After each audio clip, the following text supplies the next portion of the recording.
কিশোরগঞ্জের মানুষ রাষ্ট্রপতি পেয়েছে, কিন্তু তার শিক্ষা ও স্বাস্থ্যের অধিকার পায়নি। সংগ্রামী কিশোরগঞ্জবাসী, আপনারা এই ফ্যাসিস্ট রাষ্ট্রপতি আপনাদের বাংলাদেশকে, আমাদের বাংলাদেশকে শেখ হাসিনার কাছে তুলে দিয়েছিল। মানুষের মানবাধিকার, মানুষের গণতন্ত্রকে, বাংলাদেশের গণতন্ত্রকে হত্যা করেছিল। গণ অভ্যুত্থানের 1 বছর পরেও সমাজে চাঁদাবাজ এবং সন্ত্রাসের অভয়ারণ্য তৈরি হয়েছে। আমাদেরকে আবারও নামতে হয়েছে যখন আমরা দেখেছি রাষ্ট্রযন্ত্র থেকে দুর্নীতিকে চিরতরে বিলুপ্ত করা যায়নি। প্রিয় বন্ধুগণ, আমরা বলেছিলাম গণ অভ্যুত্থানের মধ্য দিয়ে যে পুরনো ফ্যাসিস্ট ব্যবস্থা রয়েছে, শেখ হাসিনার সংবিধান সহ শেখ হাসিনার যে সরকার ব্যবস্থা ছিল, এই সকল নিয়ম পাল্টিয়ে নতুন রাষ্ট্র, নতুন সরকার তৈরি করতে হবে। কিন্তু আফসোসের বিষয়, আমরা নতুন সরকার পেলেও নতুন দেশ এখনো পাইনি। কিন্তু জাতীয় নাগরিক পার্টি আপনাদের কাছে ওয়াদাবদ্ধ, গণ অভ্যুত্থানের শহীদদের কাছে ওয়াদাবদ্ধ, নতুন দেশ গড়া না পর্যন্ত আমাদের এই লড়াই চলমান থাকবে। All Time Roma. Taste it, love it. সংগ্রামী কিশোরগঞ্জবাসী, আমরা জানি কিশোরগঞ্জ হাওর বিধত এলাকা। হাওর এলাকার মানুষ আপনারা সংগ্রাম করে, কষ্ট করে জীবন যাপন করতে হয়।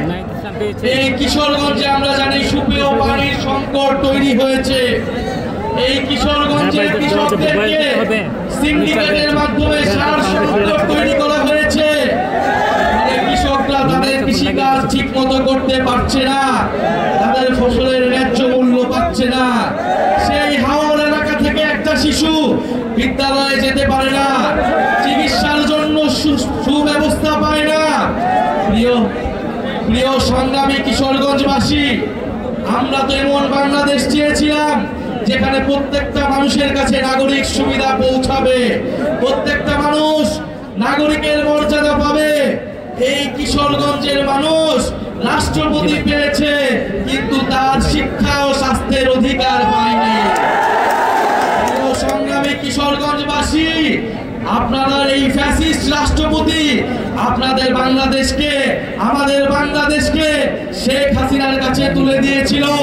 মানুষের মানবাধিকার, মানুষের গণতন্ত্রকে, বাংলাদেশের গণতন্ত্রকে হত্যা করেছিল। সংগ্রামী কিশোরগঞ্জবাসী, এই কিশোরগঞ্জ থেকেই আপনারা সেই ফ্যাসিস্টদের বিরুদ্ধে গণপ্রতিরোধ তৈরি করেছিলেন।